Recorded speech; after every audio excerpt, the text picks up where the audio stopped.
Saudara-saudara yang dikasihi Tuhan, mari kita membuka Alkitab kita. Mari kita belajar firman Tuhan hari ini dari surat Rasul Paulus kepada jemaat Filipi. Filipi pasal 2 ayat 1 sampai 11. Filipi pasal 2 ayat 1 sampai 11. Namun sebelum mari kita berdoa. Bapa di surga, kami menaikkan puji dan syukur kepadamu saat ini, karena Tuhan kembali memberikan kesempatan buat kami mendengarkan firman-Mu. Ya Tuhan, kami tahu siapa kami.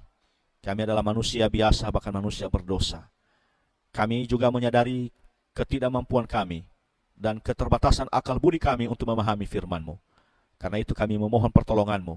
Kami mohon pencerahan dari Roh Kudus, agar kami boleh memahami firman-Mu ini Bapa, dan kami akhirnya tidak hanya sekedar menjadi pendengar-pendengar yang setia, tetapi kami boleh menjadi pelaku-pelaku firman-Mu yang setia di dalam kehidupan keseharian kami, dalam karya-karya nyata kami di tengah-tengah dunia sebagai umat-Mu, sebagai gereja-Mu, dan sebagai orang-orang yang telah Engkau utus ke tengah-tengah dunia untuk menjadi garam dan terang. Karena itu berfirmanlah kepada kami Bapa, kami siap untuk mendengarkan firman-Mu di dalam nama Tuhan kami, Yesus Kristus. Amin. Saudara-saudara yang dikasihi Tuhan, mari kita membaca Filipi pasal 2 ayat 1 sampai 11. Firman Tuhan hari ini saya beri tema Saio Sakato. Sekali lagi, firman Tuhan hari ini saya beri tema Saio Sakato. Firman Tuhan berbunyi demikian.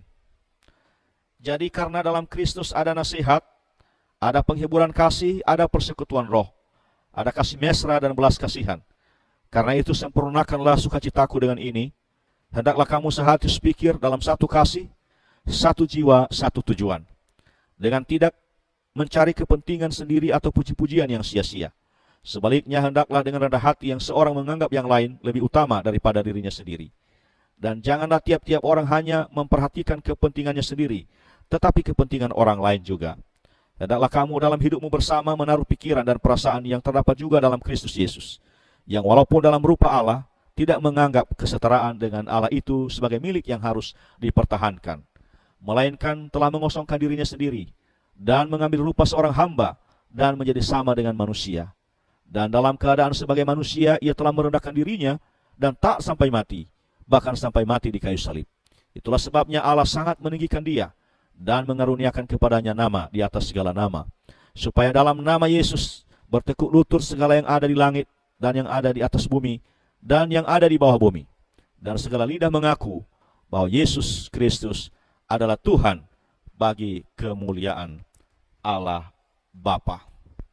Saudara-saudara yang dikasihi Tuhan, mungkin ada yang bertanya, apa itu Saio Sakato, dan bahasa apa itu? Karena biasanya dalam berteologi ada 3 bahasa yang sering dipakai. Kalau bukan bahasa Yunani, bahasa Latin, atau bahasa Inggris. Lalu kata Saio Sakato ini bahasa apa dan apa artinya? Saya paham sekali saudara-saudara jika muncul pertanyaan seperti ini. Karena saya tahu bahwa istilah Saio Sakato ini belum populer. Tetapi saya mau beritahu bahwa istilah ini bukan bahasa Yunani, juga bukan bahasa Latin, dan bukan pula bahasa Inggris. Juga bukan bahasa roh atau bahasa malaikat. Kata Saio Sakato adalah bahasa Indonesia, dialek Minang. Artinya seia sekata atau sebahasa. Saudara-saudara kekasih Tuhan, sebagai umat Kristus, kita patut bersyukur dan berbangga hati di hadapan Tuhan. Bahkan di hadapan umat agama lain. Terkait dengan keadaan dan potensi-potensi umat Kristus di dunia. Kalau kita melihat dari sudut demografi dunia, khususnya di tahun 2020 ini, kita umat Kristus secara kuantitas masih menduduki posisi terbanyak di dunia. Hanya di Indonesia kita dinyatakan minoritas. Saat ini jumlah umat Kristus di dunia ada sekitar 2,3 miliar. Dari kurang lebih 7 miliar penduduk dunia, saudara-saudara. Atau sekitar 32% dari jumlah penduduk dunia. Selebihnya adalah umat agama lain dan ateis. Ada sejumlah negara di dunia yang penduduknya mayoritas pengikut Kristus. Di antaranya Amerika Serikat, Rusia, Brasil, Meksiko, Filipina, Nigeria, Kongo, dan lain-lain. Jadi kita patut bersyukur untuk itu. Dari sudut intelektual, kita juga memiliki potensi yang luar biasa. Banyak di antara kita yang cerdas-cerdas, yang pintar-pintar. Ada yang jadi ilmuwan, ada yang jadi ahli teknologi, ada yang jadi teknokrat dan pemimpin dunia. Ada yang jadi peneliti dan penemu. Ada yang jadi ahli teologi dan ahli filsafat. Demikian juga kalau kita lihat dari sudut ekonomi, kita patut bersyukur dan bangga bahwa umat Kristen yang berada di dunia saat ini sungguh luar biasa. Banyak umat Kristus di dunia ini yang kaya raya. Ada yang konglomerat, ada yang jadi pelaku dunia usaha, ada yang jadi pencipta lapangan kerja. Dan rata-rata saudara-saudara diberkati oleh Tuhan dan jadi penguasa ekonomi menengah ke atas. Demikian juga kalau kita lihat potensi-potensi yang dimiliki oleh umat Kristus di dunia ini dari sudut talenta. Banyak yang hebat-hebat dan diberi talenta khusus oleh Tuhan. Ada yang jadi aktor, ada yang jadi artis, ada yang jadi penyanyi terkenal, ada yang jadi komedian yang dapat menghibur banyak orang, ada yang jadi sutradara, sastrawan, bahkan ada banyak yang jadi penulis buku the bestseller. Banyak yang jadi orator, yang jadi ahli pidato, dan yang jadi pengkhotbah-pengkhotbah terkenal. Demikian juga kalau kita lihat dari sudut wajah dan penampilan. Wah, rata-rata ganteng-ganteng dan cantik-cantik. Mungkin termasuk Anda yang sedang mendengar firman Tuhan ini. Rata-rata berpenampilan mantap. Jadi sekali lagi kita patut bangga. Kita patut bersyukur kepada Tuhan buat semua keadaan dan potensi ini yang Tuhan karuniakan bagi kita umatnya yang percaya kepadanya, yang saat ini Tuhan izinkan berada di mana-mana di seluruh dunia. Tetapi yang menjadi kelemahan kita, yang menurut saya sangat menyedihkan dan membutuhkan perbaikan, saudara-saudara, ialah bahwa kita masih sulit sekali menjadi umat Kristus yang saio sakato. Menjadi umat Kristus yang sebahasa. Keadaan seperti ini memang bukan baru terjadi di zaman ini. Keadaan ini sudah sejak lama, sudah sejak zaman gereja abad-abad sebelumnya, bahkan sejak abad pertama. Maka itulah sebabnya Rasul Paulus menasihati umat Kristus di Filipi dan umat Kristus yang ada di segala zaman dan tempat melalui firman ini, supaya menjadi umat Kristus yang saio sakato.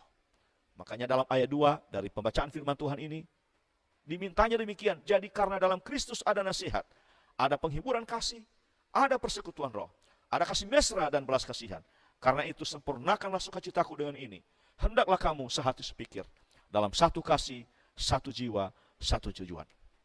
Saudara-saudara kekasih Tuhan, firman Tuhan ini disampaikan oleh Rasul Paulus boleh bersifat preventif, tetapi juga firman Tuhan ini boleh bersifat kuratif buat jemaat Filipi dan kita semua. Dalam nasihat Rasul Paulus ini saya menemukan 3 rahasia yang diajarkannya untuk menciptakan kehidupan persekutuan umat Kristus yang saio sakato. Yang pertama, mari kita singkirkan perbedaan-perbedaan yang ada dan kita tonjolkan Kristus. Kita jujur mengakui saudara-saudara bahwa banyak sekali perbedaan di antara kita yang menjadi ciri khas gereja kita masing-masing. Gereja Katolik misalnya punya cara beribadah tersendiri yang berbeda dengan gereja-gereja Protestan, baik dalam berdoa, menyanyi, dan sebagainya. Demikian juga gereja-gereja Pentakosta dan Karismatik misalnya. Meskipun kedua aliran gereja ini merupakan bagian dari gereja Protestan, juga punya cara beribadah tersendiri, baik dalam berdoa maupun dalam memuji Tuhan dan sebagainya. Demikian juga dalam hal dogma, kita akui bahwa kita memiliki perbedaan-perbedaan pemahaman dan rumusan dogma yang berbeda-beda dalam titik-titik tertentu dari Alkitab. Di antaranya mengenai sakramen, soal makanan, soal hari Sabat, soal memberi persembahan kepada Tuhan, dan lain sebagainya. Maka sepanjang perbedaan-perbedaan ini yang kita tonjolkan dalam kehidupan bersama sebagai gereja, maka saya yakin sampai kapanpun kita pasti akan sulit menjadi umat yang saio sakato. Karena itu, biarlah perbedaan-perbedaan yang menjadi ciri khas gereja kita masing-masing cukup kita tonjolkan di dalam gereja kita masing-masing. Bahkan perbedaan-perbedaan yang menjadi ciri khas gereja kita masing-masing hendaknya jangan dijadikan sebagai alat untuk menilai benar tidaknya gereja lain, apalagi untuk menjustifikasi gereja lain. Biarlah dalam kehidupan bersama kita sebagai gereja atau sebagai umat Kristus yang kita tonjolkan adalah Kristus sendiri yang adalah Tuhan dan Juru Selamat dunia, dan bukan perbedaan-perbedaan yang menjadi ciri khas kita masing-masing, supaya kita bisa menjadi umat yang saio sakato. Dan itulah yang diajarkan oleh Rasul Paulus dalam sejumlah suratnya. Dalam sejumlah surat Paulus, kalau kita baca, ia memang sangat menonjolkan pribadi Kristus. Dia tidak menonjolkan yang lain-lain, apalagi menonjolkan pribadinya sendiri. Sebagai salah satu bukti, Kita baca pada ayat 1 dari pembacaan firman Tuhan tadi. Di ayat 1 Rasul Paulus mengawali nasihatnya dengan kalimat, jadi karena dalam Kristus. Saudara-saudara, kalimat ini yaitu karena di dalam Kristus. Saya fahami bahwa ini tidak hanya mengandung makna bahwa Rasul Paulus menjadikan Kristus sebagai dasar dari nasihatnya. Tetapi kalimat ini juga mengandung makna bahwa Rasul Paulus sedang menonjolkan Kristus dalam pembicaraannya, dalam pengajarannya, dalam nasihatnya kepada jemaat Filipi dan kepada kita semua. Yang kedua, mari kita singkirkan ego personal dan ego sektoral kita. Saudara-saudara, pada ayat 3 dan 4 dari pembacaan firman Tuhan ini, Rasul Paulus menasihatkan kita demikian. Dengan tidak mencari kepentingan sendiri atau puji-pujian yang sia-sia. Sebaliknya, hendaklah dengan rendah hati yang seorang menganggap yang lain lebih utama daripada dirinya sendiri. Dan janganlah tiap-tiap orang hanya memperhatikan kepentingannya sendiri, tetapi kepentingan orang lain juga. Saudara-saudara, di ayat ini, Rasul Paulus tidak bermaksud melarang kita untuk memperhatikan diri sendiri. Atau keluarga sendiri, atau gereja sendiri, bukan.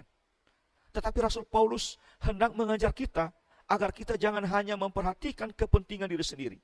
Tetapi kita harus memperhatikan kepentingan orang lain juga. Artinya silakan perhatikan kepentingan diri sendiri, silakan perhatikan kepentingan keluarga sendiri, silakan perhatikan kepentingan gereja sendiri. Tetapi jangan hanya itu. Kita juga harus peduli memperhatikan orang lain, kepentingan keluarga lain, dan kepentingan gereja lain. Dan keyakinan saya, saudara-saudara, ini hanya bisa dimungkinkan kalau kita rela menyingkirkan ego kita, keakuan kita, atau apa yang saya sebut di sini sebagai ego personal dan ego sektoral kita. Sebab sepanjang hal ini yang kita tonjolkan dalam kehidupan bersama, baik dalam kehidupan rumah tangga, apalagi dalam kehidupan bersama sebagai gereja, maka akan sulit bagi kita untuk menjadi gereja yang saio sakato. Mengapa banyak suami istri dan yang bersaudara suka bertengkar dan tidak harmonis? Karena masing-masing menonjolkan ego personalnya, menonjolkan kepentingannya. Mengapa gereja-gereja sulit hidup bersama, sulit bersatu hati, tidak bisa saio sakato? Karena yang kita tonjolkan ego sektoral gereja kita masing-masing, kepentingan gereja kita masing-masing. Dan kalau kita mau menjadi umat yang saio sakato, Rasul Paulus meminta kita untuk berani, rela menyingkirkan ego personal dan ego sektoral kita masing-masing di dalam Kristus. Yang ketiga, mari kita singkirkan sikap arogansi kita, dan biarlah sikap kerendahan hati yang kita tonjolkan dalam hidup bersama. Saudara-saudara kekasih Tuhan, pada ayat 5-11, Rasul Paulus dalam nasihat yang meminta hal ini demikian. Hendaklah kamu dalam hidupmu bersama menaruh pikiran dan perasaan yang terdapat juga dalam Kristus Yesus, yang walaupun dalam rupa Allah tidak menganggap kesetaraan dengan Allah itu sebagai milik yang harus dipertahankan, melainkan telah mengosongkan dirinya sendiri dan mengambil rupa seorang hamba dan menjadi sama dengan manusia. Dan dalam keadaan sebagai manusia ia telah merendahkan dirinya dan tak sampai mati, bahkan sampai mati di kayu salib. Itulah sebabnya Allah sangat meninggikan dia dan mengaruniakan kepadanya nama di atas segala nama, supaya dalam nama Yesus Kristus bertekuk lutut segala yang ada di langit dan yang ada di atas bumi dan yang ada di bawah bumi, dan segala lidah mengaku Yesus Kristus adalah Tuhan bagi kemuliaan Allah Bapa. Di sini Rasul Paulus menekankan bagaimana Yesus Kristus bisa menyatukan dirinya dengan manusia, yaitu dengan jalan ia merendahkan dirinya. Sebenarnya, saudara, bukan tanpa alasan bagi Yesus Kristus untuk mempertahankan arogansinya dalam kedudukannya sebagai Allah. Namun demi menyatukan dirinya dengan kita, ia rela menyingkirkan hal itu. Ia rela melepaskan kedudukan kealahannya sementara waktu. Ia rela mengambil posisi calling down. Ia melakukan tindakan kenosis, mengosongkan dirinya. Dan ia mengambil rupa seorang hamba dan menjadi sama seperti kita. Dan taat sampai mati di kayu salib. Jadi Yesus Kristus sendiri telah memberikan dirinya teladan bagi kita. Maka kita juga dalam kehidupan bersama sebagai gereja, kita harus meneladani hal ini. Sebab jikalau itu yang kita tonjolkan dalam kehidupan bersama sebagai umat Kristus, yaitu sikap arogansi kita, kehebatan gereja kita, level pendidikan kita, status sosial kita, merasa diri gereja kita yang lebih hebat, yang lebih besar, merasa diri gereja kita yang lebih rohani, merasa diri gereja kita yang ada Roh Kudus, gereja lain tidak punya Roh Kudus, merasa diri gereja kita lebih kaya sedangkan gereja lain miskin, merasa diri gereja kita lebih suci, gereja lain kurang suci atau tidak suci, merasa diri gereja kita adalah gereja kota, bahkan gereja ibu kota, dan gereja yang sudah go internasional. Gereja lain adalah gereja daerah, gereja kampung, bahkan gereja kampungan. Sepanjang sikap-sikap arogansi seperti ini yang kita munculkan dalam kehidupan bersama sebagai umat Kristus atau gereja, maka saya yakin kita tidak mungkin bisa hidup bersama sebagai umat Kristus yang saio sakato sampai kapanpun. Karena itu kita akan mengalami banyak kehilangan berkat dan kesempatan untuk melakukan sesuatu yang besar secara bersama-sama dan yang terbaik bagi Allah, baik bagi masyarakat juga, bagi bangsa dan negara, dan bagi dunia. Karena itu saudara-saudara sekalian yang dikasihi Kristus, kita harus sadari hal ini, bahwa di satu sisi kita harus bangga dan bersyukur sebagai umat Kristus, bahwa secara demografi kita masih menduduki posisi mayoritas di dunia. Dari sisi intelektual kita diberi kepintaran, kecerdasan oleh Tuhan. Dari sisi penampilan kita dikaruniai visi yang baik dan sehat. Dari sisi talenta kita diberi talenta-talenta yang hebat-hebat oleh Tuhan. Dari sisi ekonomi kita diberkati oleh Tuhan. Kita punya potensi yang luar biasa. Dan kita hebat-hebat karena Tuhan kita hebat, yaitu Yesus Kristus yang adalah Allah kita yang hebat juga. Namun kita harus akui bahwa kita masih sulit menjadi umat yang saio sakato. Kita masih sulit menjadi umat yang bisa bersatu dan bersama. Kita masih sulit menjadi umat yang sehati sepikir. Kita masih sulit menjadi umat yang satu semangat dan sevisi. Karena itu marilah kita terapkan nasihat Rasul Paulus ini agar kita bisa menjadi umat Kristus yang dapat saio dan sakato. Yaitu mari kita tonjolkan Kristus dalam kebersamaan kita. Jangan pernah tonjolkan perbedaan-perbedaan yang ada dalam kehidupan bersama dengan sesama gereja. Mari kita singkirkan ego personal dan ego sektoral gereja kita masing-masing. Jangan hanya memperhatikan kepentingan gereja sendiri, tetapi kepentingan gereja lain juga. Dan terakhir, mari kita belajar rendah hati seperti Kristus. Dan kita buang jauh-jauh sifat-sifat kesombongan atau arogansi organisasi, atau arogansi denominasi gereja kita masing-masing. Ingat bahwa Allah menentang gereja yang sombong, dan orang-orang yang sombong, dan akan meninggikan orang-orang yang rendah hati di dalam gereja.